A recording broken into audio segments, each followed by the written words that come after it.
Trump Modi సంభాషణ తర్వాత ప్రకటించిన ఇండియా అమెరికా ట్రేడ్ డీల్ పైన 10 అన్ఆన్సర్డ్ క్వశ్చన్స్ మీ ముందు పెడతాను. మొదటిది, ట్రంప్ ప్రకటించాడు ట్విట్టర్లో, సోషల్ మీడియాలో, భారత్ అంగీకరించింది రష్యా నుంచి ఆయిల్ కొనడం పూర్తిగా ఆపేస్తున్నారు అని. సో దీనిపైన మన ప్రధానమంత్రి అయితే పెదవి విప్పలేదు, అవుననలేదు, కాదనలేదు. కానీ ఇది ఎంత కీలకమంటే మన దేశం మొత్తం ముడి చమురు దిగుమతులలో, ముడి చమురు అవసరాల్లో, అంటే మన క్రూడ్ అవసరాల్లో 85 to 90% దిగుమతులపైన ఆధారపడతాం. అంటే మన దేశానికి ఆయిల్ ఇంపోర్ట్స్ ఎంత కీలకమో చూడాలి. దాంతోపాటు ఎప్పుడైతే ఇది ఇంపోర్ట్ చేసుకుంటామో డాలర్లలో పే చేయాలి. ఆల్రెడీ డాలర్ 92 రూపీస్కు చేరింది. దానితో ఇంపోర్ట్స్ మరింత కాస్ట్లీ అవుతాయి. అందుకొరకు ఇండియన్ గవర్నమెంట్ పాలసీ ఏంటంటే ఎన్ని ఒత్తిళ్ళు వచ్చినా రష్యా నుంచి మనము ముడి చమురు కొంటున్నాం. 2022లో ఉక్రెయిన్ వార్ మొదలయ్యే నాటికి హార్డ్లీ 1% మన టోటల్ ఆయిల్ ఇంపోర్ట్స్లో రష్యా నుంచి వచ్చేది. ఇప్పుడు అది 36% వరకు కూడా చేరింది. కారణం ఏంటి అంటే 36% చేరటానికి రష్యా పైన అమెరికా, పశ్చిమ దేశాల ఆంక్షలు విధించడం వల్ల రష్యా డిస్కౌంట్కు, చాలా తక్కువ ధరకు చమురు అమ్ముతోంది. దీనివల్ల భారతీయ కంపెనీలు లాభపడ్డాయి. ముఖ్యంగా మన రిలయన్స్ లాంటి ప్రైవేట్ కంపెనీలు లాభపడ్డాయి. మన దేశం రిలయన్స్ లాంటి కంపెనీలు దిగుమతి చేసుకొని యూరప్కి ఎగుమతి చేస్తే యూరప్ కూడా లాభపడింది. అయితే భారత ప్రభుత్వంకు ఇది ఒక ఎకనామిక్గా పెద్ద వెసులుబాటు. లేకపోతే ఇన్ఫ్లేషన్ పెరిగి ఉండేది, కరెంట్ అకౌంట్ డెఫిసిట్ పెరిగి ఉండేది. ఇవాళ కరెంట్ అకౌంట్ డెఫిసిట్ 1% లోపు ఉంది. అంటే ప్రస్తుత ఖాతాల లోటు అంటారు. అంటే మనం డాలర్ ఎన్ని చేస్తున్నాం, డాలర్స్ ఎన్ని ఖర్చు పెడుతున్నామని. రూపీ ఇలా అన్ప్రెసిడెంటెడ్ ప్రెషర్ ఉండటానికి, ప్రెషర్లో లేకపోవటానికి కారణం కూడా ఈ ఆయిల్ చీప్గా రావడమే. సో దాంతోపాటు మనము ఇన్ఫ్లేషన్ 2% ఇవాళ బడ్జెట్లో చెప్పింది. ఇదంతా ఎలా సాధ్యమైంది? రష్యన్ చీప్ ఆయిల్ ఇంపోర్ట్స్ వల్ల సాధ్యమైంది. ఎందుకంటే ఇప్పటికే మనం అమెరికా ఒత్తిడి మేరకు ఇరాన్ నుంచి ఆయిల్ కొనడం మానేసాం. ఒకప్పుడు మన టోటల్ ఆయిల్ ఇంపోర్ట్స్లో 10% ఇరాన్ నుంచి ఉండేది. వెనుజులా నుంచి కూడా ఆయిల్ కొనడం మానేసాం అమెరికా ఒత్తిళ్ల వల్ల. ఒక్క రష్యా విషయంలో మాత్రం మనము వెనక్కు తగ్గలేదు. దానికి కారణం ఏంటంటే ట్రంప్ ఆయిల్ మాత్రమే కొనొద్దని చెప్పలేదు, డిఫెన్స్ ఇంపోర్ట్స్ కూడా ఆపమన్నాడు. కానీ అది ఆపే అవకాశమే లేదు. ఎందుకంటే around 36% of total defence imports Russia నుంచే. ఒకప్పుడు 75% ఉండే, తగ్గుతూ అరౌండ్ 36%కి వచ్చింది. మనకు రష్యాను దిగుమతి చేసుకున్న S-400 లాంటి మిసైల్ డిఫెన్స్ ఆపరేషన్ సింధూర్ సమయంలో ఎంత ఉపయోగపడిందో చూశాం. అందువల్ల వెనిజులా విషయంలో, ఇరాన్ విషయంలో రాజీ పడ్డ మోదీ ప్రభుత్వం రష్యా విషయంలో గట్టిగా నిలబడింది. కానీ ఇప్పుడు ట్రంప్ ఏం చెప్తున్నాడు? ఇండియా-US ట్రేడ్ డీల్ ప్రకారం రష్యా నుంచి కొనడం మానేస్తున్నట్లు నాకు మోడీ హామీ ఇచ్చాడు అని చెప్తున్నాడు. మోడీ మాత్రమే అలాంటి హామీ ఇవ్వలేదు అని అనలేదు. మౌనం మరి అర్ధంగీకారం అనుకోవాలా, పూర్తంగీకారం అనుకోవాలా తెలియదు. కానీ డేటా ఏం చెప్తుంది? రాయిటర్స్ కథనం ప్రకారం డిసెంబర్ 2025 అనేది లోయెస్ట్ లెవెల్కు రష్యా నుంచి ఇంపోర్ట్స్ తగ్గిపోయాయని. రిలయన్స్ లాంటి కంపెనీలు దాదాపు మానేసేంత పని చేశారు, ప్రైవేట్ కంపెనీలు. ఎందుకంటే రష్యా పైన అమెరికన్ శాంక్షన్స్ పెరిగిపోయాయి. లుకాయిల్, రోజ్నఫ్ట్ అనే కంపెనీలపైన భారీగా శాంక్షన్స్ విధించారు. రష్యా ఎక్స్పోర్ట్ చేసే ఆయిల్లో 50% ఈ 2 కంపెనీలే చేస్తాయి. సో అందువల్ల ప్రైవేట్ కంపెనీలు ఎక్కడ అమెరికా బ్లాక్ లిస్ట్ చేస్తూ భయపడ్డారు. సో ఇప్పుడు ఒకవేళ రష్యన్ ఆయిల్ మొత్తానికే మానేస్తే అనివార్యంగా మన ఎకానమీ పైన, పెట్రోల్ ఛార్జీల పైన, ప్రభుత్వ రెవెన్యూస్ పైన, మన రూపీ పైన తీవ్ర ప్రభావం తప్పదు. ఏం జరిగిందో ప్రభుత్వం చెప్పాలి. రెండవది, ట్రంప్ తన ప్రకటనలో చెప్పింది భారతదేశం $500 బిలియన్ అంటే 50,000 కోట్ల డాలర్ల విలువైన అమెరికన్ గూడ్స్ కొంటుంది అని నాకు మోడీ హామీ ఇచ్చాడని చెప్పాడు. సో వాస్తవానికి మోడీ దీనిపైన మళ్ళీ మౌనమే. ఏమీ చెప్పలేదు. మోడీ కాదు, మంత్రులు కూడా ఏమీ చెప్పడం లేదు. ట్రేడ్ డీల్ కుదిరిందని మాత్రమే చెప్తున్నారు మంత్రులు. మోడీ అయితే అది కూడా చెప్పలేదు. ట్రేడ్ డీల్ కుదిరిందని కూడా లేదు. ఇక మన ఫారిన్ మినిస్టర్ అయితే అసలు దాన్ని డీల్ అనే పదం వాడకుండా ట్రేడ్ అనే వాడాడు. Nobody nose. ఇప్పటివరకు మనకు తెలిసింది ఏంటంటే ఇండియా అమెరికా ఇప్పటికే అంగీకరించిన టార్గెట్ ఏంటంటే 2030 నాటికి బైలేటరల్ ట్రేడ్, భారత్ అమెరికా ద్వైపాక్షిక వాణిజ్యం $500 బిలియన్ తీసుకెళ్లాలని లక్ష్యంగా పెట్టుకున్నారు. సో ఇప్పుడు ట్రంప్ చెప్తున్నాడు $500 బిలియన్ వస్తువులు కొంటామని అమెరికా నాకు హామీ ఇచ్చిందని. ఇయర్లీ 500, ఎన్నేళ్ళకు 500, ఎంతవరకు 500 అదంతా చెప్పలేదు, కానీ 500 అన్నాడు. ఇప్పుడు India US trade volume $200 to $220 billion. ఇందులో మనం అమెరికా నుంచి కొంటున్నది $50 బిలియన్ మాత్రం, $50 బిలియన్ లోపే. అందుకే మనకు అనుకూలంగా సర్ప్లస్ ఉంది. నిజంగానే మనం $500 బిలియన్ వస్తువులు అమెరికా నుంచి కొంటే పరిస్థితి ఏంటి? ఎందుకంటే ట్రంప్ చెప్పిన దాంట్లో ఏమన్నాడు, 0 డ్యూటీకి మన అమెరికా వస్తువులు కొంటానని భారత్ అంగీకరించింది అన్నాడు. దీనిపైన మళ్ళీ మోడీ మౌనము, మంత్రులు మౌనము. ఇప్పటివరకు వాళ్ళు ఏం చెప్పడం లేదు. నిజంగానే 0 డ్యూటీకి కొంటే ఏం జరుగుతుంది, ఏం కొంటారో కూడా ట్రంప్ చెప్పాడు. ఎనర్జీ అంటే కోల్, నేచురల్ గ్యాస్ కావచ్చు, మీకు అలాగే ఆయిల్ కావచ్చు, టెక్నాలజీ, అగ్రికల్చర్ కూడా కొంటాడు అన్నాడు. ఇది చాలా ప్రమాదకరం. ఎందుకంటే దీని ఇంప్లికేషన్ ఏంటి? నిజంగానే $500 బిలియన్ కాదు, $200 బిలియన్ కాదు, ఈవెన్ $100 బిలియన్ అమెరికా నుంచి కొన్నా మన దేశ ప్రజలపైన తీవ్రమైన భారం పడుతుంది. ట్రంప్ చెప్తున్నది అయితే ప్రజెంట్ లెవెల్ కన్నా 10 times పెరుగుతుంది అంటున్నాడు. ఏం జరుగుతుందో మనం ఇటీవల కాటన్ విషయంలో చూసాం. సో ట్రంప్ ఒత్తిడి మేరకు మోడీ ప్రభుత్వం కాటన్ పైన ఇంపోర్ట్ డ్యూటీ 11% ఉంటే దాన్ని December 31 వరకు, అంటే కాటన్ సీజన్, మన దేశ రైతులు కాటన్ పండించి మార్కెట్కు తీసుకొచ్చే సమయంలో కరెక్ట్గా 11% ఎత్తేసారు. సో దాని ఇప్పుడు మళ్ళీ 11% పెట్టారు, కానీ ఇప్పుడు పెట్టినా పెట్టకపోయినా తేడా రాదు. సో 11% ఇంపోర్ట్ డ్యూటీ తీసేశారు. దానివల్ల లాభపడింది అమెరికా, ఆస్ట్రేలియా. ఎందుకంటే మన దేశానికి కాటన్ ఎక్స్పోర్ట్ చేసి పెద్ద దేశాలు అమెరికా, ఆస్ట్రేలియా. దీనివల్ల ఏమైంది, మన పత్తి రైతులు విలవిలలాడారు. రేపు ఏం జరుగుతుంది, ఇలాగే అమెరికా వ్యవసాయ ఉత్పత్తులు, America dairy products, agriculture products ఇండియాలోకి వస్తే అవి హైలీ సబ్సిడైజ్డ్ గనక, వాటి స్కేల్ ఆఫ్ ఎకానమీ ఎక్కువ గనక, మన దేశంలో సగటున 2/3 ఆఫ్ ఫార్మర్స్ 5 ఎకరాల లోపు, అమెరికాలో ఒక్కొక్క ఫార్మర్ 1000 ఎకరాల రైతులు ఉంటారు. వాళ్ళు హెలికాప్టర్లతో విత్తనాలు వేస్తారు. సో వారి అమెరికా జనాభాలో 2% ఫార్మింగ్ పైన ఆధారపడతారు. So American agriculture is much cheaper compared to India. వాళ్ళ ప్రొడక్టివిటీ మనకన్నా చాలా ఎక్కువ. ఏం జరుగుతుంది, మన దేశ రైతులు విలవిల్లాడతారు, మన పాల ఉత్పత్తిదారులు విలవిల్లాడతారు, మన దేశ ఇండస్ట్రీ దెబ్బతింటుంది, అగ్రికల్చర్ దెబ్బతింటుంది, దేశంలో అన్ఎంప్లాయ్మెంట్ పెరగటానికి ఇది కారణమవుతుంది. సో దాంతో ధరలు పెరుగుతాయి, ఇన్ఫ్లేషన్ పెరిగే ప్రమాదం ఉంటుంది. మీకు పోనీ మన ఎక్స్పోర్ట్స్ పెరుగుతాయా అంటే మన ఎక్స్పోర్ట్స్ పైన 18% ట్యాక్స్ ఉంటుందని ట్రంప్ చెప్పాడు. మోడీ కూడా దీన్ని ధృవీకరించాడు. ట్రంప్ మన దేశ వస్తువులపైన 18%కు తగ్గిస్తానని ఒప్పుకున్నాడని. అంటే అమెరికా వస్తువులపైనేమో మనం 0 డ్యూటీ, కానీ మన వస్తువులపైననేమో అమెరికా 18% ట్యాక్స్ ఇస్తుంది. చూడండి మీరు, ఇది అన్ని వస్తువులపైన కొన్నిటి మీద మనకు తెలియదు ఇంకా, బట్ ఓవరాల్గా చెప్పింది ఇది.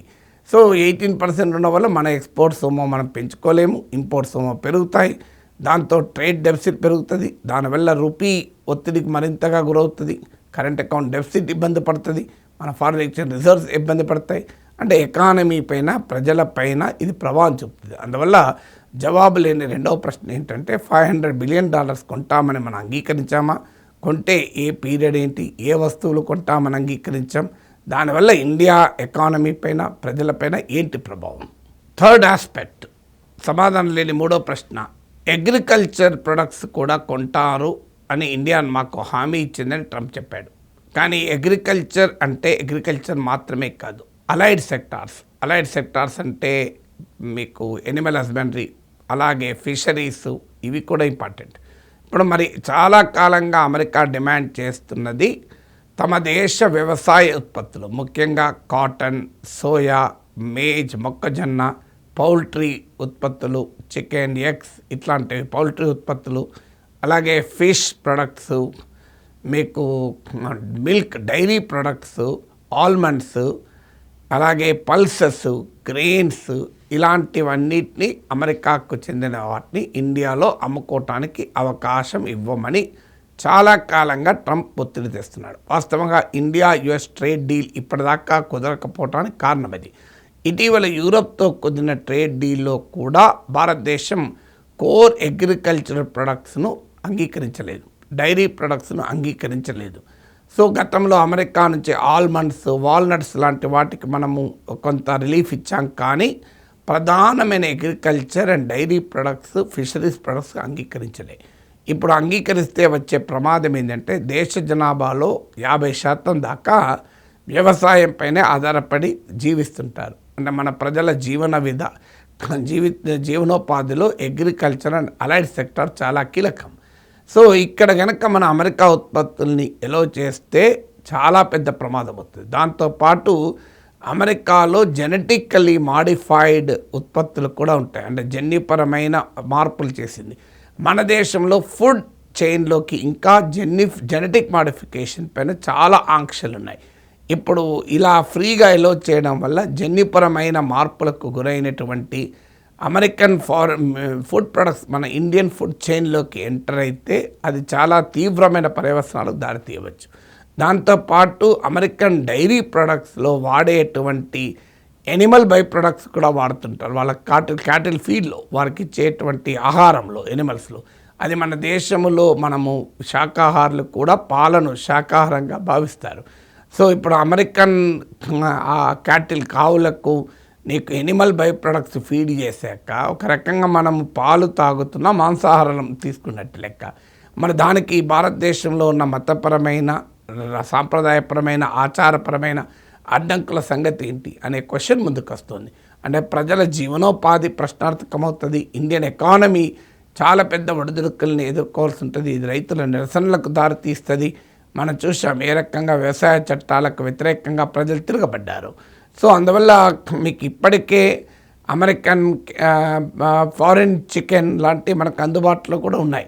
కానీ ఇప్పుడు పెద్ద ఎత్తున విదేశీ అగ్రికల్చరు, డైరీ, ఫిషరీస్ ప్రొడక్ట్స్ వస్తే మన రైతులు, మన మత్స్యకారులు, మన పశుపాలకులు ఇవాళ తీవ్రంగా దెబ్బతింటారు. మోడీ రిపబ్లిక్ డే స్వాతంత్ర దినోత్సవం రోజు మాట్లాడుతూ ఏమన్నాడు? రైతులు, పాల ఉత్పత్తిదారుల, పశుపాలకుల ప్రయోజనాల కొరకు నేను గోడగా నిలబడతాను అన్నాడు. ఇది ఆగస్టు 15th రోజు అన్నాడు. ఆగస్టు 18th రోజే కాటన్ పైన 11% ఇంపోర్ట్ డ్యూటీ తొలగించారు ఇది చెప్పిన 3 రోజులకే. అందువల్ల ఇప్పుడు ట్రంప్తో కుదిరిన డీల్లో అగ్రికల్చర్, డైరీ సెక్టార్స్ డీటెయిల్స్ మాత్రం ప్రభుత్వం ఇప్పటివరకు వివరించలేదు. 4th పాయింట్, అసలు ఈ ట్రేడ్ డీల్లో ప్రధానంగా మనకు పారాడాక్స్ కనబడుతుంది. భారతదేశం చేసే ఎగుమతులపైన 18% డ్యూటీ ఉంటుందని ట్రంప్ ప్రకటించాడు. కానీ అమెరికా చేసే ఎగుమతులపైన ఇండియా 0 డ్యూటీ వేస్తుందని. సో వేటిపైన 0, ఎప్పట్లోగా 0, అది ఇమీడియట్గానే ఎఫెక్ట్లోకి వస్తాయి, వెంటనే అమల్లోకి వస్తాయని ట్రంప్ చెప్పాడు. మరి వెంటనే అమల్లోకి వస్తాయా? టైం పీరియడ్ ఉంటుందా? మరి లోకల్ ప్రొడ్యూసర్స్కి ఏంటి ప్రొటెక్షన్? మరి అన్నిటిపైన 0 విధించడం వల్ల ఇది ఏ రకంగా న్యాయమవుతుంది?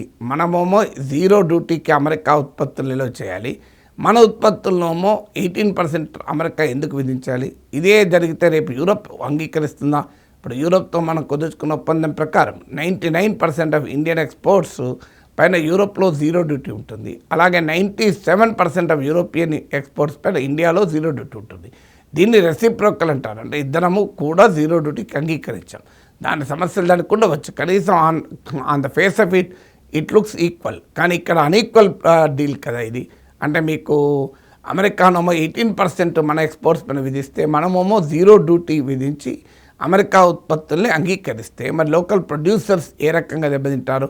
అప్పుడు మన ఇంపోర్ట్స్ పెరిగి ఎక్స్పోర్ట్స్ పెరగక ట్రేడ్ ఇంపాక్ట్ కాదా? మన లోకల్ అన్ఎంప్లాయ్మెంట్ పెరగదా? దీనికి ఆన్సర్ కావాలి. 5వది, అసలు ఇండియా, అమెరికా 2 పెద్ద దేశాల మధ్య ట్రేడ్ డీల్ ఇలా సోషల్ మీడియాలో పోస్టుల ద్వారా డిసైడ్ చేస్తారా? దీనికి ఏమీ ఫార్మల్ అగ్రిమెంట్ ఏముండదా? జాయింట్ టెక్స్ట్ ఏమీ ఉండదా? ట్రేడ్ డీల్ పైన సంతకాలు ఎప్పుడు జరుగుతాయి?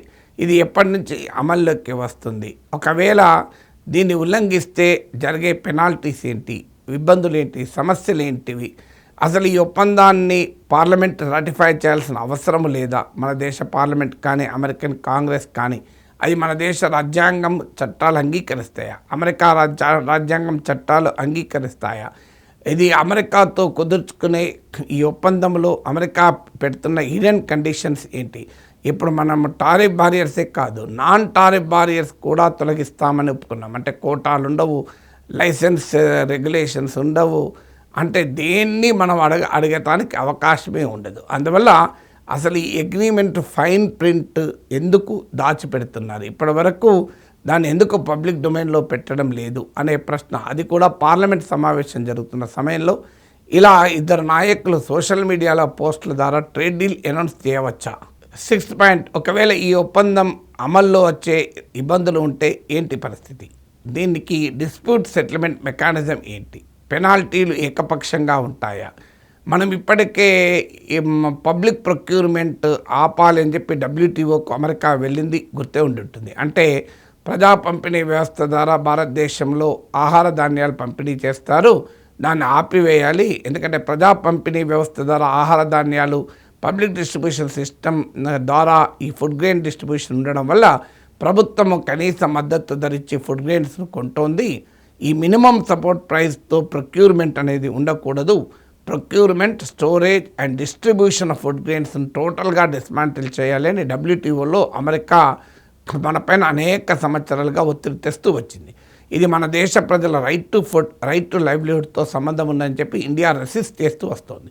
ఇప్పుడు రేపు భారత అమెరికా ట్రేడ్ డీల్ వల్ల ఈ రకమైన ఒత్తిళ్లు ఇంకా ఎన్ని వస్తాయి, సో హిడెన్ కండిషన్స్ ఏమైనా ఉన్నాయా అనేది ఒక ముఖ్యంగా మనకు సమాధానం రావాల్సిన ప్రశ్న. 7th క్వశ్చన్ ఏంటి అంటే, అసలు టారిఫ్ల పైన 18% తగ్గిస్తామని అమెరికా అంగీకరించింది, ట్రంప్ ప్రకటించింది. కోర్స్ ఇది కూడా అన్ఈక్వల్, ఇండియా 0కు తగ్గిస్తానంటే అమెరికా 18%కు తగ్గిస్తానని చెప్పింది. కానీ అదొకటే కాదు, ఉదాహరణకు ఇండియా అమెరికాల మధ్య న్యూక్లియర్ డీల్ కుదిరింది, కానీ ఇప్పటి వరకు అమెరికన్ న్యూక్లియర్ ఇండస్ట్రీ ఇండియాలోకి పెద్దగా రాలేకపోయింది. కారణం ఏంటంటే సివిల్ లయబిలిటీ రెజీమ్ తమకు అనుకూలంగా మార్చాలి అని అమెరికా కోరింది. అంటే సివిల్ లయబిలిటీ రెజీమ్ అంటే ఒకవేళ అణుప్రమాదం అంటూ జరిగితే అమెరికన్ కంపెనీలపైన ఏ రకమైన భారము ఉండకూడదు, అంటే ఎంతటి అణుప్రమాదం జరిగినా కంపెన్సేషన్, నష్టపరిహారం కొరకు అమెరికన్ కంపెనీలకు లయబిలిటీ ఉండకూడదు అనేది అమెరికా డిమాండ్. ఆ డిమాండ్కి ఇండియా ఒప్పుకోకపోవడం వల్ల ఇప్పటి వరకు న్యూక్లియర్ ఒప్పందం 2008లో కుదిరింది. 18 years తర్వాత కూడా ఇండియా అమెరికాల మధ్య న్యూక్లియర్ ట్రేడ్ కానీ న్యూక్లియర్ కామర్స్ కానీ చాలా పరిమితం. సో అందువల్ల ఈ రకమైన కండిషన్స్ ఉంటాయా ఉండయా అనేది క్వశ్చన్. ఇప్పుడు ఉదాహరణకు టెక్నాలజీ ట్రాన్స్ఫర్ ఉంది, ఇప్పుడు ట్రంప్ ప్రకటించాడు భారతదేశం అమెరికన్ టెక్నాలజీ కూడా కొంటామని.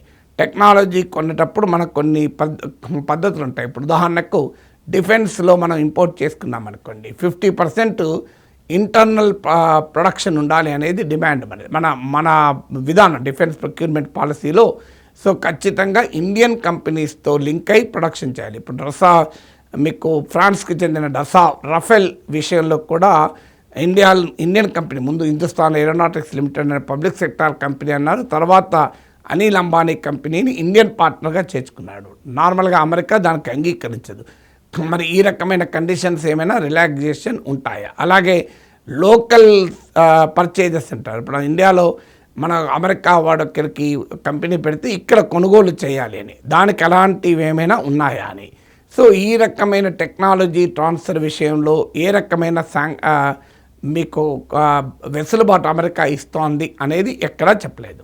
8, భారత అమెరికా ట్రేడ్ డీల్ వల్ల ఎఫెక్ట్ అవుతున్న ప్రజలకు ఏంటి పరిష్కారం చెబుతున్నారు. ఇప్పుడు ఉదాహరణకు ట్రంప్ విధించిన ఆంక్షల వల్ల దెబ్బతింటున్న ఎక్స్పోర్టర్లకు భారత ప్రభుత్వం ఏదో రకంగా సహకరించే చర్యలు మొదలుపెట్టింది. అలాగే అమెరికాకు ఎక్స్పోర్ట్స్ ఇబ్బంది అయితే మన యూరోప్తో డీల్ కుదుర్చుకున్నాం, ఇతర దేశాలకు ఆఫ్రికాతో ఎక్స్పోర్ట్స్కి ప్రయత్నం చేశాం. కానీ అలాగే ఇప్పుడు అమెరికన్ ఇంపోర్ట్స్ మీద వచ్చి పడితే దాని ప్రభావం ఏంటి? ఖచ్చితంగా ఎనర్జీ ప్రైసెస్ పెరుగుతాయి, ఇక్కడ మన లోకల్ ఇండస్ట్రీ దెబ్బతింటుంది, ఎంప్లాయ్మెంట్ లాసెస్ క్రియేట్ అవుతాయి. ఆ మేరకు ఎక్స్పోర్ట్స్లో ఇది కంపెన్సేట్ అవుతుందా? టెక్స్టైల్స్, IT, ఇలాంటి రంగాల్లో ఇప్పుడు అమెరికాలో సాంక్షన్స్ తగ్గుతాయి గనక. కానీ 18% టారిఫ్ ఉన్నా కూడా ఇండియన్ గూడ్స్ అమ్ముకోగలవా? ఎందుకంటే ఇప్పుడు అమెరికాలో మన టెక్స్టైల్ ఉత్పత్తులు, జెమ్స్ అండ్ జ్యువెలరీ, ఫార్మా వీటన్నిటికి కూడా 18% అయితే ట్యాక్స్ మినిమం ఉంటుంది. మరి 18% ట్యాక్స్ వల్ల ఇండియన్ ఎక్స్పోర్ట్స్ అక్కడ అమల్లోకి ఇండియన్ ఎక్స్పోర్ట్స్కు డిమాండ్ ఉంటుందా అనే క్వశ్చన్. ఇది కాక నాన్ టారిఫ్ బ్యారియర్స్ కూడా ఏమైనా ఉంటాయా? ఉదాహరణకు తివాచీలు ఎగుమతి చేస్తే, కార్పెట్స్ ఎగుమతి చేస్తే ఇందులో చైల్డ్ లేబర్ వాడుతున్నారని చెప్పి ఆంక్షలు పెట్టారు.